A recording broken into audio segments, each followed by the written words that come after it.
Welcome to Bible Bites. I'm Pastor Dan. We're reading through the Bible one small bite at a time. And the bite we are taking today is from the book of Matthew as we continue reading through this biography of Jesus. We're going to begin in verse 13. In our previous video, you will see that Jesus was talking about kingdom culture and the blessing that it is to walk according to God's kingdom. And there are rewards in walking according to God's kingdom. Today, Jesus continues along that same path, teaching us about what it is to live according to his kingdom. So it's on the screen in front of you. Keep in mind that Jesus is talking to a people who were meant to live according to his kingdom.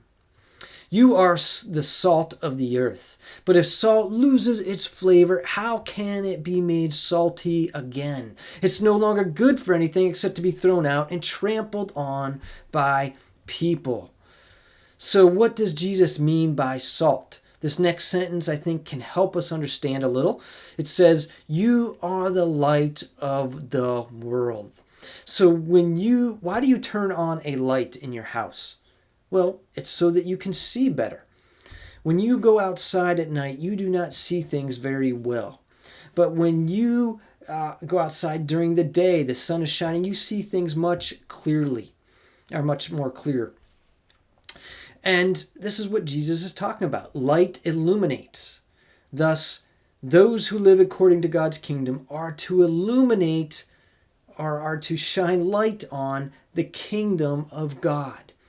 They are to reveal God's kingdom, God's culture. They are to reveal their Father in heaven.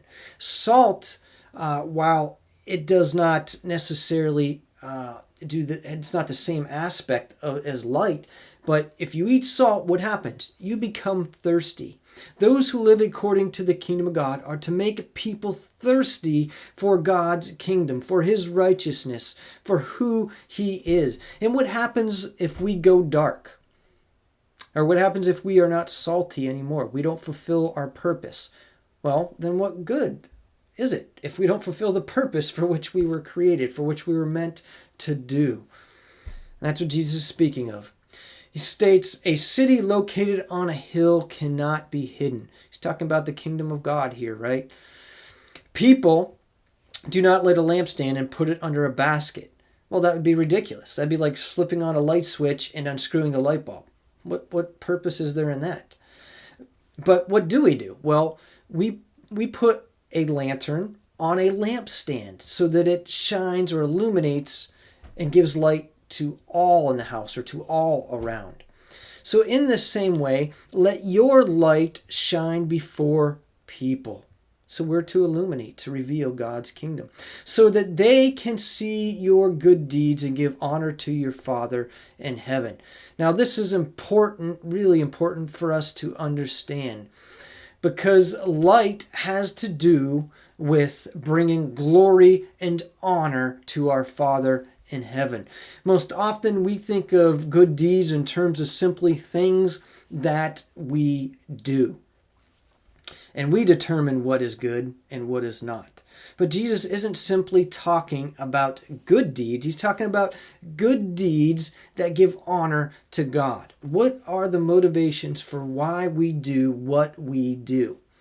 Is it to bring attention to ourselves? Is it to feel good about ourselves? There are probably lots of reasons, but not many of them will include giving honor and glory to our Father. This is the reason that those who live according to God's kingdom, this is the way that they are to live, to bring light to the Father in his kingdom, to show them that good deeds go beyond simply doing tasks that we might deem as good or bad, but that our good deeds have a very different motivation behind them. They actually show God. They show his kingdom. They come out of a heart that loves and a mind that loves God with all that they are. And these are good words, if not hard words, that Jesus spoke. He continues to speak, I think, some words that are hard to accept as we read next time. And look forward to reading that with you. We'll see you in our next video.